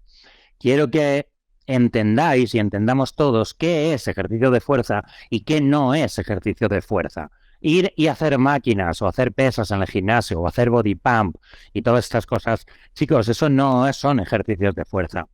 Ir al gimnasio a sudar un poquito, a que me duelan un poquito los músculos, eso no es ejercicio de fuerza. Es mejor que estar en el sofá, pero no nos sirve y menos para lo que estamos buscando nosotros. Ejercicio de fuerza hay que hacerlo con pesos elevados, sin haceros entrar en una RM, en repeticiones máximas, tal, no. Simplemente tenemos que usar ejercicios en los cuales entren muchos grupos musculares principales, pectorales, hombros, piernas, espalda, y trabajar con pesos muy altos. Esto no significa 2.000 kilos, no, significa muy altos para cada uno de vosotros, y cada uno será un tipo de, una cantidad de kilos. Pero tenemos que llegar a lo que denominamos fallo muscular, y llegar en unas repeticiones en torno a si te quedas entre 4 y 10 repeticiones, lo estamos haciendo bien, pero tienes que llegar al fallo muscular. Eso significa mucho trabajo de fuerza, mucho, y eso no es un entrenamiento fácil. No sales diciendo, uy, qué felicidad. No, cuando acabas una serie acabas jodido de la vida. Eso es lo que nos da beneficios. Al gimnasio o al deporte no se hace para divertirte o para pasar el rato, se hace conscientemente para obtener lo que queremos obtener, y lo que queremos obtener es vivir más tiempo, vivir saludables, no morir y no quedarnos con la cabeza, con el cerebro vacío. ¿Sí? Entonces, fallo muscular, chicos, ejercicio de fuerza, que es algo muy importante y muy poca gente hace. Todo el mundo cree que hace ejercicio de fuerza y muy poca gente lo hace. Que no hay que volverse a competir ni nada, pero sí que tenemos que competir contra nosotros mismos y esforzarnos de verdad. Que tú y yo nos hemos esforzado mucho, Ernesto. Bueno, tú más que yo, la verdad que yo creo que completó mi educación, las artes marciales, vale todo, el jiu-jitsu, la lucha libre, completaron mi educación como ser humano, pero tú has hecho una carrera brillante, realmente brillante, y yo apenas llegué a competir un poco a nivel nacional y todo, pero el mundo no es el mismo en el que uno hace artes marciales para acá. Ya, cuando has peleado, todo lo demás es fácil, ¿no? Es decir, ¿qué carta de documento te puede mandar que te impresiona más que un amigo se te sienta y al pecho y te empieza a dar codazos a la cabeza? Like, good. ¿Qué más va a venir? Está muy bien, está muy bien. Con esos amigos no se Eso. hacen amigos después. Exacto. Y tampoco los tienen. Bueno, Ernesto, tenemos otra gran epidemia en la sociedad industrializada, la diabetes. Sabiendo que al igual que sucede con el cáncer y con la mayoría de enfermedades, en su grandísimo porcentaje nada tiene que ver ni con la mala suerte ni con la genética, y sí tiene que ver, como ya sabemos, con nuestros hábitos diarios, con la epigenética. ¿Cuáles son las principales causas? ¿Cómo evitarlas? Y si ya la sufres, ¿cómo eliminarla, mejorarla o incluso curarla? Bueno, vamos a empezar un poco al revés. La diabetes tipo 2, que es el agotamiento de los receptores a la insulina, es básicamente un caso de abuso. Es decir, tanto va el cántaro a la fuente hasta que lo rompe, ¿no? Hasta que se rompe. En este caso es tanto va el cántaro a la fuente hasta que rompe la fuente. Es decir, tanto pega la insulina en el receptor hasta que lo deja desmayado. Así que la pérdida de la sensibilidad insulínica es simplemente una muestra de abuso de la glucemia, y que nosotros llamamos hiperglucosis. Para que tengan una idea, nuestra manera de enunciar estas cuestiones es que los organismos superiores espontáneamente viven pendulando, así ha sido durante millones y millones de años, pendulando entre dos estados nutricionales claramente separados. De hecho, casi siempre están ayudando, porque es infrecuente que encuentren nutrientes, porque simplemente es difícil conseguirlo, o porque básicamente no es la temporada correcta, o hay invierno, hay sequía, o hay lo que fuera, una estampida, ¿no? Pero es así. Cuando yo no tengo que comer, vivo de las reservas y estoy en plena cetosis. Cuando tengo que comer, vivo de lo que entra, estoy en glucosis, aun si lo que como es proteína y grasa. Por una razón que no nos da tiempo a explicar hoy, pero es común. Está muy bien. Eso no es un problema, está perfecto. El organismo está diseñado para ello. Pero tiene que haber un reposo, tiene que haber realmente un movimiento pendular de la cetosis a la glucosis, porque si estoy solamente en glucosis todo el tiempo, se produce un agotamiento de los receptores insulínicos, se produce una reprogramación del metabolismo energético de todas las células, y esto es tremendamente lesivo para las estructuras vasculares, para las mitocondrias, en definitiva para el organismo como un todo. Tanto que después, cuando tú solamente estás en glucosis y nunca visitas la cetosis, lo que tienes es, decimos nosotros, hyperglycosis, es hiperglucosis, que es ya directamente tóxica. Tan tóxica que el organismo tiene un sistema para deshacerse de la glucosa de sobra, que son los SGLT2, son unos transportadores de glucosa asociada al sodio en los riñones, que cuando la glucemia sobrepasa un umbral, empiezas a orinarlo para deshacerte de ella. Se llama glucosuria. Esto está bien estudiado, no hay ningún problema. Así que básicamente lo que tenemos que entender acá es que la diabetes tipo 2 es un agotamiento de los receptores insulínicos por abuso. Su solución es directamente ayuno, entrenamiento y la dieta correcta. Y la diabetes tipo 1, que es la anulación de la capacidad pancreática de producir la monoinsulina, básicamente tiene que ver también con una disrupción del modo de vida, que esencialmente lo que hace es virar el cuerpo contra esa entidad que está segregando. Básicamente es una enfermedad autoinmune en el fondo, ¿no? Así que bueno, y esto tiene que ver con la falta de vitamina D, con la falta de vitamina B1, con la falta de nutrientes, en definitiva, con la falta de vitamina C, que genera la única instancia, mis amigos y amigos, en la que el sistema inmune se confunde y se vuelve contra sí mismo, es cuando está atado de pies y manos o ciego, es decir, le faltan los nutrientes inmunoesenciales, plain and simple. O sea, no hay como verlo, ¿no? Es así. Para cuando hay muerte celular, a veces es casi imprescindible, digamos, en algunos casos, en el caso de la muerte cerebral, cuando hay una mortandad muy grande de las células cerebrales, con la tecnología actual pareciera ser reversible.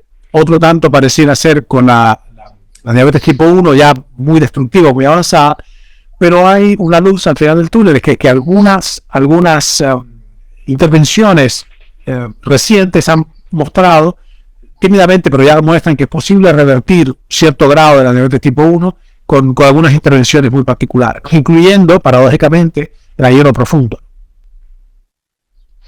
O sea, que de nuevo, en contra de lo que nos han dicho siempre, una diabetes tipo 2 sí puede revertirse, y una diabetes tipo 1 también hay posibilidades, según las pruebas y los experimentos, sí que se puede también revertir. Y no hace falta medicamentos para ninguno de ellos. Solamente hace falta alimentación, ejercicio. Claro, lo que no hay que... Claramente, perdón que te interrumpa, pensé que estabas ya cerrando. precisamente es lo contrario. La solución está en las cuestiones fisiológicas, devolverle al cuerpo lo que el cuerpo necesita, ¿no? Y parar la hiperglucosis, ¿no? Así que es una cosa muy, muy clara. Oye, Alex, yo tengo que cerrar en 3 minutos más, que tengo que hacer una llamada en el corazón. Sabe que se nos ha hecho. Perfecto. Pero hemos avanzado. Sí, hemos avanzado mucho. De hecho, solo nos queda un tema que hoy ya no lo vamos a tocar, que es el coronabubu. Otro día hablaremos. Hagamos uno solo de eso. Haremos uno específico que creo que es muy importante. Y bueno, Ernesto, chicos, chicas, espero que hayáis tomado notas. Hemos tocado los puntos, yo creo, más importantes con una importancia superior para la gran mayoría de las muertes y enfermedades que nos acusan hoy en día. Ernesto, yo sé que eres una persona extremadamente ocupada y por eso te damos unas gracias enormes. Dinos dónde podemos encontrarte, porque tienes Instagram, YouTube, etcétera. Sé que la gente, habrán profesionales de la salud, ellos ya te conocerán seguramente. Para los que no son profesionales de la salud y en algunas de las explicaciones que has o hemos dado se han perdido un poco, ¿dónde o cómo te pueden seguir? ¿Dónde tienen que ir a buscarte para estudiar tu Science to the People? Mira, es muy sencillo. Acá en Instagram mismo nos siguen, es Ernesto Prieto Gratacós, nuestra página. Y desde ahí pueden ir en el enlace adentro de la bio, en el perfil, entra a nuestra página, hay una serie de recursos gratuitos. El blog es, yo pienso, fundamental. Si tienen tiempo, léanse un blog por día durante 100 días y van a estar en otro nivel de comprensión. Es todo gratuito. Después está nuestro canal de YouTube, pero Instagram y el blog es la base inicial de diario.